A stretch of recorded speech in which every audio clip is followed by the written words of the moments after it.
oyo bakateli bango soki ke misala ne sala mina délai wana te stade de martyr oki kozwa sous 2 ans il y a non homologation. Par rapport à non homologation il faut kitoko. Bonga Loudia, chaîne d'investigation, chaîne d'enquête, on avait vraiment décidé de descendre à un stade de martyr. Dans un stade de martyr, il faut se renseigner pour avoir quelques éléments par rapport à ma fermeture du stade. Et là, tu regrettes parce que tout le monde dit que Warrior a baby saki stade maka, surtout la toilette, aux hommes na toilette, wana Warrior.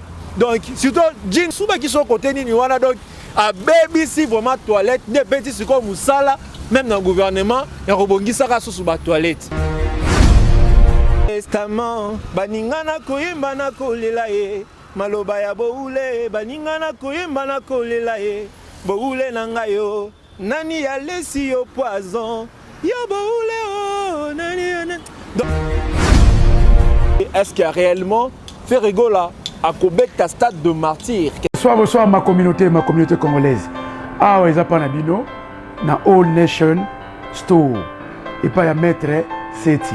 Tozote kabilo rolia oyo nanga naye bisonyo surtout toliaka. Tozali awa na Tottenham L na numéro 121, High Cross Road, postcode N17 9NR, sorry. Soko leki restaurant Deluxe Mana, topé Deluxe Mana, ou leki mouke pavement au mati kabiso au monde na soukawana. Ou soit sur Outi Bushcroft, on a 123, 230, 242, 76 et tellement cas juste à l'immotion na biso aw. Ou soit au kitikara na underground ya Tottenham L. Nde obeto makolo quand nde toyaka restaurant Deluxe soroye au monde abiso awa. Tozana ba produit nyonso tout, tozana ba carton nyonso tout, malangwa, tilapia, ngolo, malwa, soso, makayabu, pondu, bref, biloko nyonso tout otozalango en gros comme en détail ezali. Puis vendredi, bandeko tout owa musulman. So bosi si mosquée, tozala fonga mati souka, ti retard, ti ba 22h, ti ba 23h. Dimanche, bandeko na so ba Christo. De ba chrétien, toza awawa. Boya pebino, toza zela bino. So bosi si ba church, parking des Afri, boya, bosali shopping namino, toza wa ti lisusu 22h. Delivery, ezana link mo beto cher, so rezu link ango, o cliquer au kota na kati, ba produit na so toza na kati, fila basket na yo et puis au check out quand link to sala na Amazon, na Ticketmax, na nyonso tout quand tout sala au sami on a toza na deux options, toza na delivery. Tout ça na pick-up.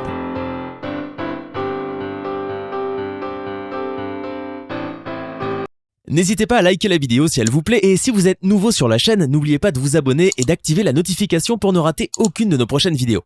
On commence. Mesdames et messieurs, chers abonnés de Bonga Loudia Télévision avec Tonton Promo. Donc, Tonton Promotion, moi c'est votre humble serviteur Jigel Kabemba et derrière la caméra c'est Lotus Design. Donc, mesdames et messieurs, comme vous le constatez, nous sommes juste devant le stade de martyr, stade Oyo. Notre leader, notre artiste, l'artiste Ferrigola Palzouria, le padre Jésus de Nyons, il faut apprester le 24 juin 2023. Mais jusqu'aujourd'hui, il y a des questions qui s'est posées. Est-ce qu'il y a réellement fait rigola à Québec ta stade de martyr? Question qui mituna. Et puis il y a une information concernant la non-homologation. Il y a stade de martyr. La décision ils ont vu les conditions vestiaire, conditions à toilette, conditions sécuritaires. Les salariés qui non obligé qui responsable à stade de martyr ça là travaux et puis il y a un timing, un délai. Oyo bakateli bango soki ke misala ne sala mina délai wana te stade de martyr oki kozwa sous 2 ans il y a non homologation. Par rapport à non homologation, il faudrait juste savoir que le stade de martyr n'est pas fermé. Quand on dit que le stade de martyr est fermé, c'est-à-dire il n'y aura plus aucune activité au niveau du stade de martyr. Il n'y aura plus aucune activité. On dit que non. Il s'agit de la fermeture du stade de martyr. Mais dans le cas où il ne s'agit pas d'une fermeture, cependant, il y a non homologation. Ils ont CAF na ba autorité na biso côté sport tout ça fait kofa donc ils ont concerné plus ba match à minene ba match oyo tali par exemple ba match internationaux et donc la plus ba match internationaux mais ba match local ba championnat na biso et qui ko beta nango facilement parce que ba match internationaux ça la très suivi partout et puis vraiment ils ont vraiment makasi et ils voudront que non tant que ba beta ba match local ya ba kafuana et ça la vraiment na ba condition oyo esengeli donc ba toilette ezala bien ba vestiaire ezala vraiment kitoko bonga Loudia chaîne d'investigation chaîne oyo banquette on avait vraiment décidé de descendre à Wanassa de Martyr pour avoir l'information non boyebi que ba condition la biso akin awa tant que journaliste azo kita pour nous se renseigner ezala na ba réseau belé beaucoup de gens ne voulaient pas vraiment nous fournir des informations baloba ba makamumou belé et puis en même temps ba ngai même pas ta photo ezwama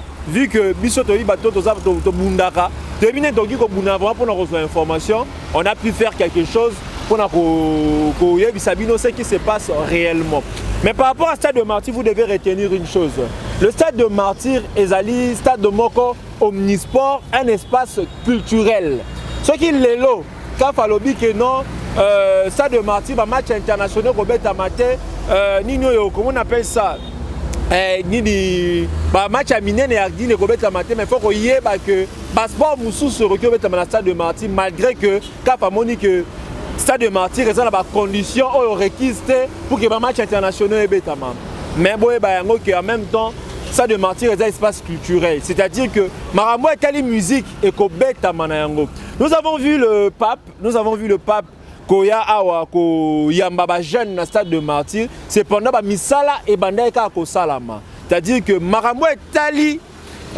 non homologation on a ils ont la plus CAF na autorité na biso ils ont concerné ba sport mususu te oh judo oh boxe oh nini oh musique robeta manayango pour tous les détracteurs de Ferrego là vous perdre énergie na bino pour rien. Bien sûr, vous avez la contre-campagne pour le Stade de Martyr. Vous allez perdre vraiment énergie na bino pour rien. Le Stade de Martyr aura bel et bien lieu. La production de Ferrego, le Stade de Martyr, aura bel et bien lieu. Ferrego là a presté dans le Stade de Martyr le 24 juin. Et on a l'appel à vous, le Gaulois, les gladiateurs, vous cédez dans la distraction. Vous cédez dans la Koyokaka. Bateau nyonso bazolo baka n'importe quoi sur le Stade de Martyr, il y a Ferrego là.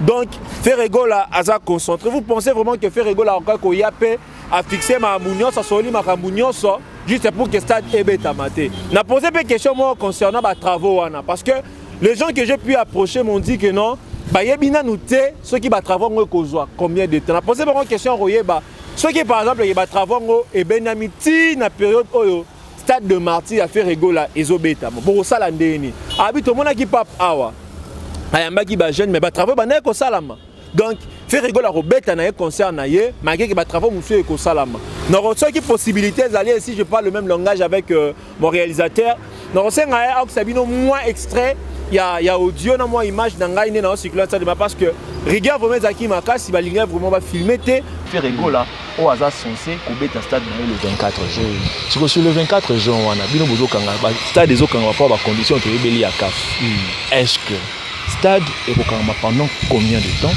et en même temps Stade de Martyr a fait rigoler kobeta to omoni stade babenga eza stade omnisport eza na discipline ebele eza seulement culturel CAF soka kangi yango eza uniquement pour na ba coupe d'Afrique mbala le terrain pour na terrain ba match c'est ba coupe d'Afrique ya nini wana ba éliminatoire coupe du monde ba net Afrique ba coupe d'Afrique ba kobeta te ba kobeta pas c'est juste mais oité etikali ba manifestation culturelle o ba musique o ba campagne o ba dans ça déjà ouvert mais c'est ça là mais si vous papa ba travaux et ça tout le monde qui dernièrement bo sala ki ba homologué ki bo vanisi ba saison on peut déjà bo sala on mais c'est pas mais quoi ces années et ça dit problème il y a vessier bah donc là qui va faut voir ça plafond ici quand ce bateau a flyé de ba coach mon va vessier international de ba plafond zaté on a pour noter à part ça c'est sûr mais monsieur les gars qui na Simon wana ba wc ba toilette ça ni ba nota qui mais bango pas na pona bango zaki très bien bah après ça qui na ba monsieur ça ba malam ko ça déjà quoi un chantier nan ba après ça qui mais tu comprendre que na télé tout non et ça la kangi mais il y aura un recours et au quota les gens sont en charge makambo kozala nango non ni bakosala misala konse bapesi kende no batia koto bajournaliste batiela bango bavitre bafandaka na nsima wana bapesi mo bacondition eza wana batia bacouleur na koto batutu wana donc bapesi eza ya makasi mpena comme te omona sikoyo nde soki nde bele bapesi soki toleki tosasi mosala wana te bon wadeni nayebi te nayebimi te soki de bapesi dele wana soki dele wana eleki wana bakayanga sikoyo pendant 2 ans nezala mais je pense que ça peut aussi se faire que non travaux salami pe tomber pe na date oyo artiste azo prester ce que c'est arrivé bon toko sala ndé sur travaux nesi c'est maman papa ça travaux c'est la maman fallait beta baki fallait ba beta fallait beta ki ba travaux non fallait beti travaux des pas ibo est-ce que toko lo ba pe que vous déplorez qui ça dit que non peut-être peut stade des ans ceux qui artiste louer ni na stade après simbo atira conscient na dès qu'il y a de management il y a eloko mo be conscient na ça ni bon tu vois c'est déjà fallu il y avait quelques dégâts bas bon là c'est pas bon ici aussi kuna était à côté de CAF comme tel ça marche que ba gestionnaire il y a stade base eloko mo côté mais on s'est battu pour que to melabino moi ba image wana oyo bino bomoni donc conseil na opé sabino ba golo ba gladiateur vous avez vos communicateurs. Vous avez vos communicateurs, il y a aussi un chargé de communication. Ceux qui n'ont pas de communicateur, que Stade de Martyr est zaté. C'est là que vous avez la possibilité de vous en considération. Tant que vous avez le côté de la part de vos communicateurs, boyoka batumisu souté. Et puis j'ai remarqué que les émissions de communicateurs, c'est moi rythme on est au bandé côté là, on peut ça plus temps mingi. Na bato bazo lobaka n'importe quoi la contre-campagne pour na faire rigola, pour na koluka ko kitisaka Stade de Martyr ya faire rigola. Tous ces gens-là savent que faire rigola concerne ya Stade de Martyr et cause à la réussite parce que tout ça n'a pas surprise, ce qui est vrai. Tout ça n'a pas surprise au ça là que vous remarquez que Stade n'a pas cause à la différent vraiment na ba stade ya ba artiste belé et puis Stade n'a pas compte na histoire. Stade de Martyr il a fait rigoler les recomptes en histoire. Na biso avec beaucoup d'attention. So Rolanda Jigel Kabemba, Olandi Penaomi et Yaba, Olandi Tariq Ngangou, Olandi Fiston Frappe parce que nous faisons le même travail. Olandi héritier Peiboula, les alliés car le même travail et qu'on a vraiment bien. Parce que le travail que nous le faisons pour faire rigoler. Nous le faisons vraiment pour faire rigoler. On voulait aussi, car toujours dans le cadre de banquette, Nabiso, la gestionnaire la logistique, précision, mais malheureusement c'était très difficile, très difficile. Donc les gens ne voulaient pas parler, les gens ne voulaient pas donner des précisions. Mais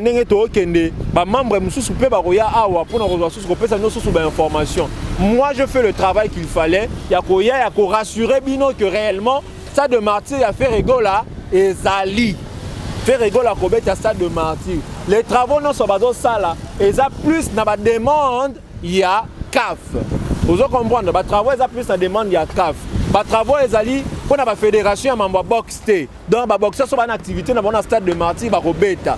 Ba o bazali so ba handball, so ba tabania ba sport nini, so ba une activité dans le Stade de Martyr, ba ko sala yango à l'aise. Donc le Stade de Martyr n'est pas fermé, le Stade de Martyr n'est pas fermé. Ça, il faut le savoir. Parce que quand on a continué, j'ai vu écoliers, parce que bête à balle dans le Stade de Martyr. Jeunes, bête à Stade de Martyr. Ceux qui réellement ont acquis fermé, même ces jeunes que j'ai pu trouver là-bas, ils ont bête à Stade de Martyr. Donc c'est un peu ça. Et là, quand tu regrettes, parce que tout le monde dit, Warrior, baby, ça qui stade Maka, surtout la toilette, aux hommes, la toilette, Warrior. Donc, surtout, donc, à baby, si vraiment toilette, des petits, c'est comme ça.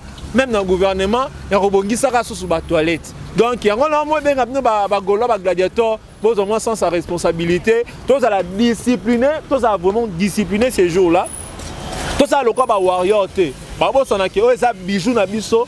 Il faut tous censé ko battre là parce que ceux qui yo battre les ngoté, ngana battre les ngoté, vous so battre les ngoté azate. Donc, musique eza occasion te ya ko buka ba barricade.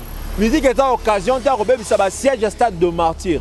Musique est en occasion te ya robebi sa pelouse tout ça le romo ya bongo. Toi là qui ça le monde entier que faire rigola azana ba fan, azana ba mélomane moro très discipliné et des mélomanes qui aiment le Congo. Parce que comment on peut imaginer un artiste qui vient de l'Europe, parce qu'il est en détention, maintenant on a un réflexe dans l'Iboso, il fallait rabattre un concert dans l'esplanade de la Palais du Peuple pour soutenir Bafard. C'est-à-dire que c'est un artiste qui aime le pays. C'est vraiment un artiste qui aime le pays. Lui, ça peut être tous on a le même esprit avec le leader. Ayant cet esprit-là, le leader a besoin de protéger le bien public. Quand on a une toilette, on warrior, vraiment quitter côté. Vous comprenez? Parce que depuis qu'on s'est en Bango, on a stade de martyr, comme il y a connu, mais c'est ça que non, stade de martyr libéré là, soit stade de martyr, après il n'y a pas de comme toi, il n'y a pas de comme toi, comme ils en ont l'habitude. Donc c'est un peu ça, c'est ce que vous devez retenir. Concert ESA le 24 juin, la date déjà est fixée, mais à Mounion, c'est Solo Lamaki, c'est Futamaki. Donc il n'y a rien à reprocher à l'artiste. Nous avons un artiste très sérieux. Nous avons un artiste très responsable. C'est la raison pour laquelle nous l'appelons le padre. Le padre, c'est un papa, c'est quelqu'un au Azali mature. Donc c'est un peu ça.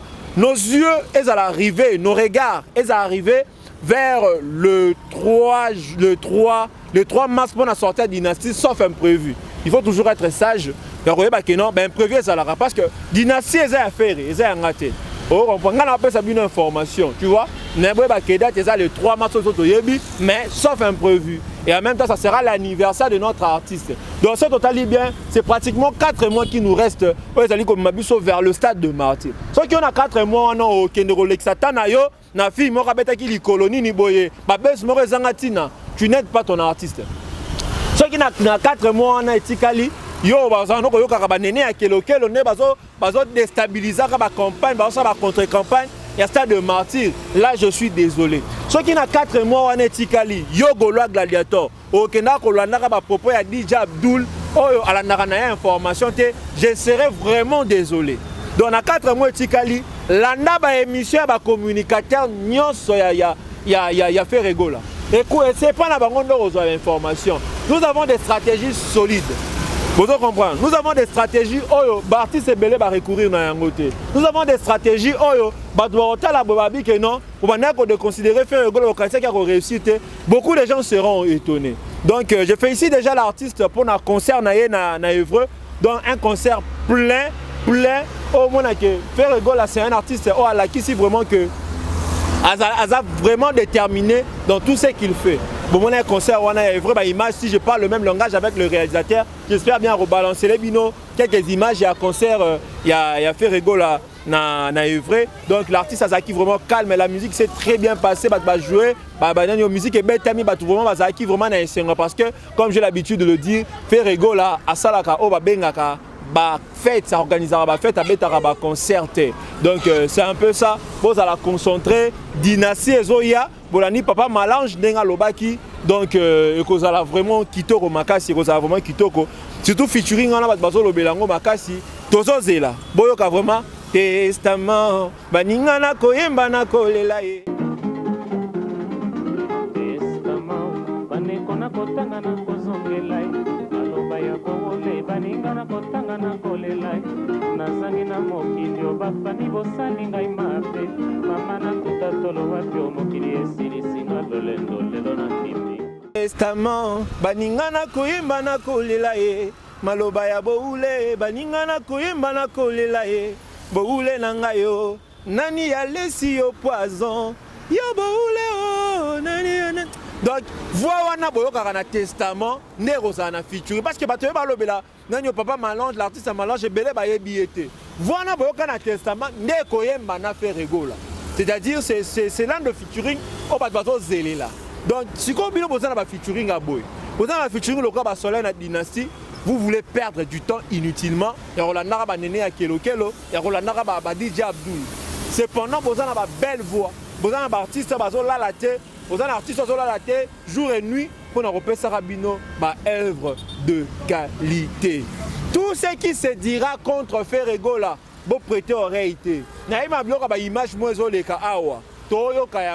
Nous, les communicateurs, il y a Ferregola, ça a la même chose que nous, les communicateurs. Nous sommes gladiateurs.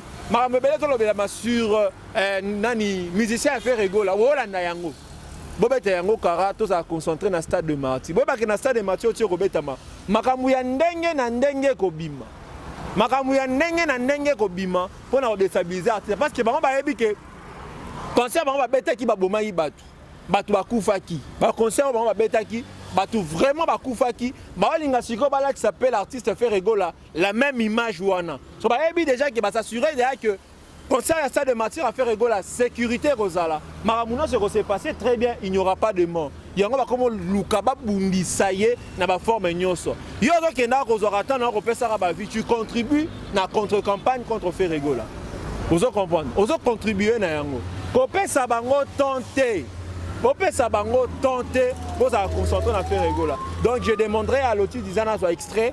Il y a échange il y a quelques minutes avec mon membre de la gestion, il y a Stade de Martyrs, parce qu'il y a qui garder l'anonymat parce que les gens ne parlent pas, ils ne même pas besoin d'image. Vous comprendre. Parce que si vous avez attention à moi, l'écolo, tout ça, ils n'ont pas besoin d'image. Le cas où tous les soldats, tous les bundi, nous monique.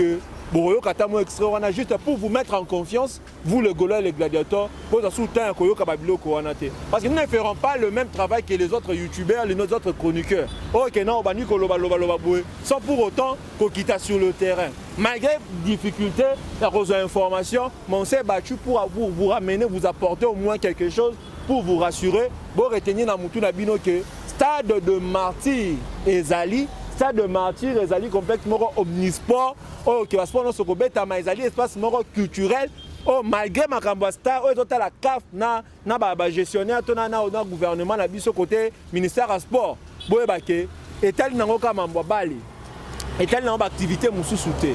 Donc faire rigoler à oppresser le 24 juin, bon c'est découragé, bon ça a un esprit, n'engagez des gars malobara, il faut qu'on ait un esprit. Vous avez vraiment un esprit et au Simba faire rigoler pour réussir vraiment au Stade de Martyrs.